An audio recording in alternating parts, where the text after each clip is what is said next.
A little while ago, I did something that I had been thinking about doing for a long time. I sat down with 100 people, patients, people I know through my work, people who reached out to me, people in their 70s, 80s, and in a handful of cases, their 90s. And I asked them all the same question. If you could go back to 50, knowing everything you know now about your body and your health, what would you do differently? What do you wish someone had told you? What do you wish you had started sooner, or stopped sooner, or taken more seriously before it became harder to change? I want to be clear about what this was. It was not a formal clinical study. It was not a randomized controlled trial. It was 100 honest conversations with people who have lived long enough to see clearly what mattered and what did not, what they are grateful they did and what they genuinely regret not doing. And I am sharing their answers today because the patterns that emerged, the things that came up over and over again from people with different backgrounds and different health conditions and different lives, were striking enough that I think they deserve to be said out loud,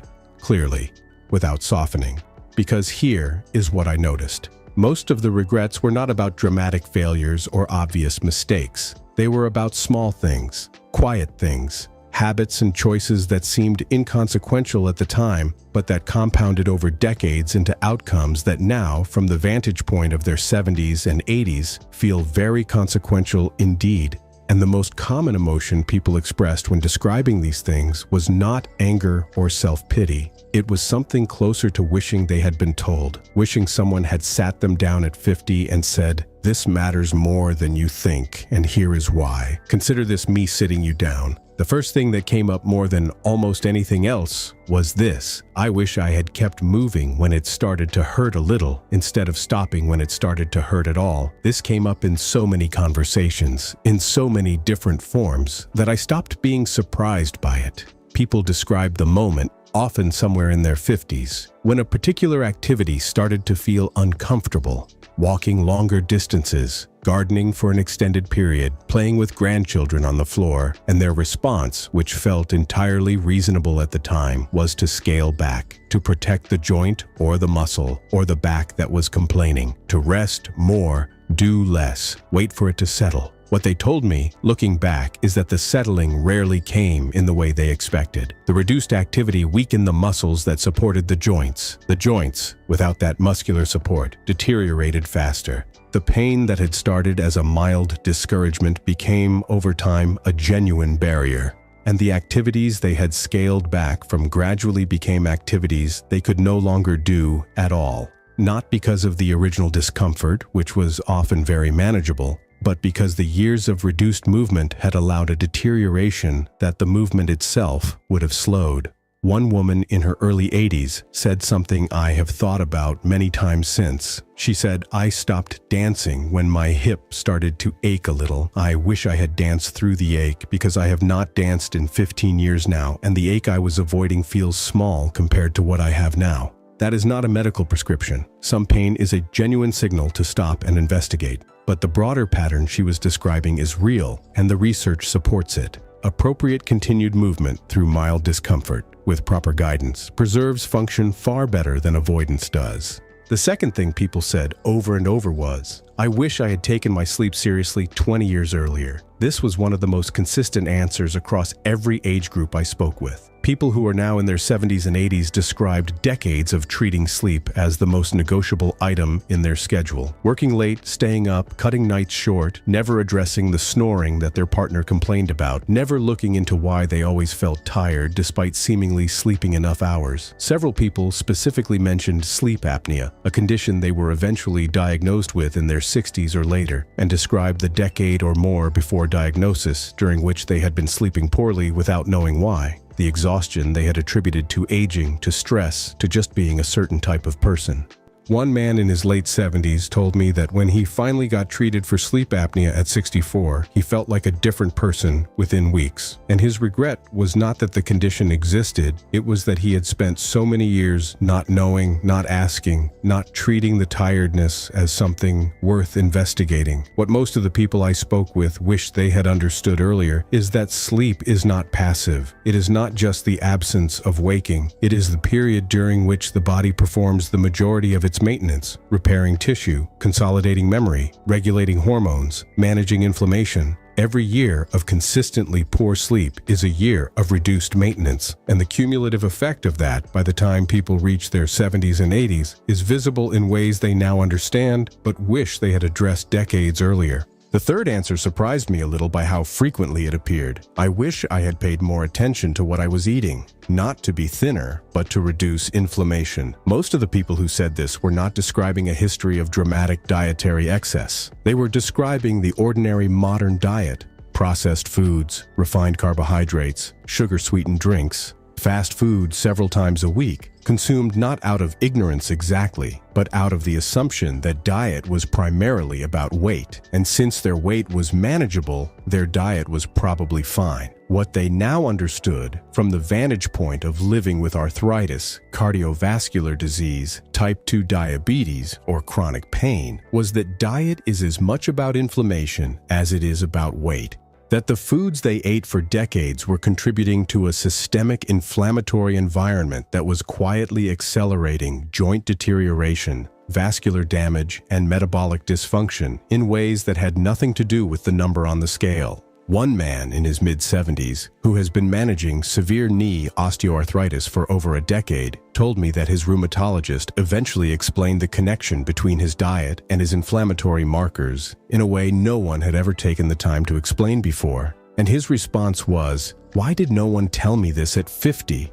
I would have changed what I ate." The honest answer to his question is that this connection between everyday dietary patterns and systemic inflammation and long-term joint and vascular health is still not communicated clearly enough or early enough in most people's healthcare experiences, which is part of why I think it is worth saying clearly now. What you eat consistently over decades shapes the inflammatory environment your joints and organs are living in. That environment is modifiable, and 50 is a very good time to start modifying it. The fourth thing, and this one carried the most emotional weight in the conversations, was, "I wish I had not waited until something went wrong to go to the doctor." I heard variations of this from a significant number of the people I spoke with, people who had ignored symptoms for years because they were busy, or because they did not want to hear bad news, or because they assumed that what they were feeling was just normal aging and not worth mentioning. People who eventually received diagnoses that would have been far more manageable, or in some cases, preventable,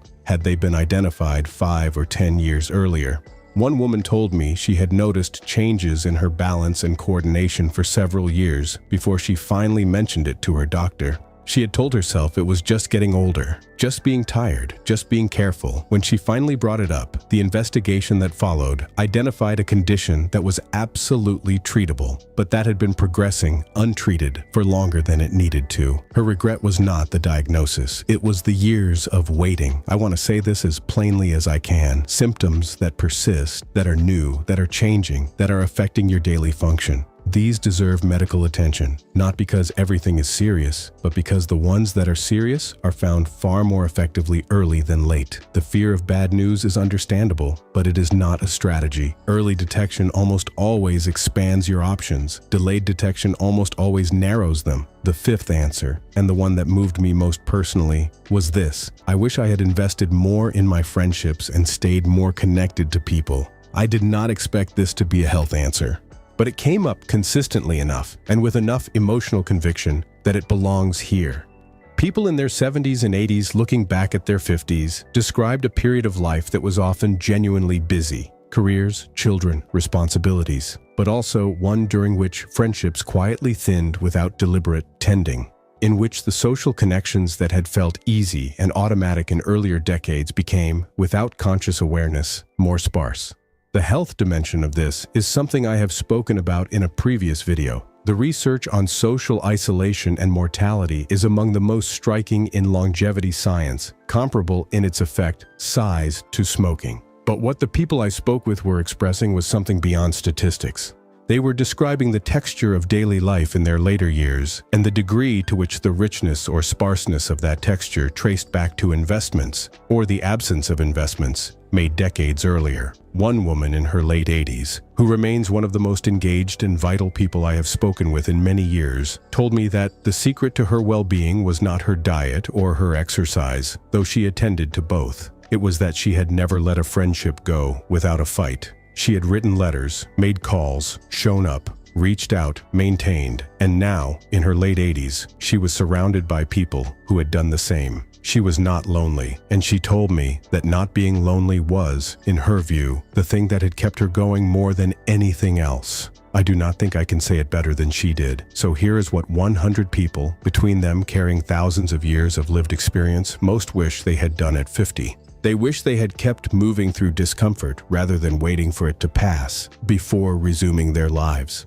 They wish they had taken their sleep seriously enough to investigate and treat what was disrupting it. They wish they had understood the connection between what they ate and the inflammatory environment inside their bodies. They wish they had seen their doctor when something changed rather than waiting until they had no choice. And they wish they had tended to their friendships and connections with the same seriousness they gave to their work and their responsibilities. None of these are revolutionary insights. None of them require access to expensive interventions or specialized knowledge. They are, in hindsight, obvious, which is the particular quality of wisdom that only becomes fully visible from a certain distance. The gift of hearing it from people who have already traveled that distance is that you do not have to wait for the hindsight. You can have the wisdom now while there is still time to act on it. If you are over 50 and watching this, this is the video I hope you will share most widely with your spouse, with your friends, with your siblings, because the people who told me these things would, I think, want someone to hear them early enough to matter. Thank you for being here on Mobility Matters. Leave a comment telling me which of these 5 things resonated most with you. I genuinely want to know, and I read every single one. I will see you in the next video.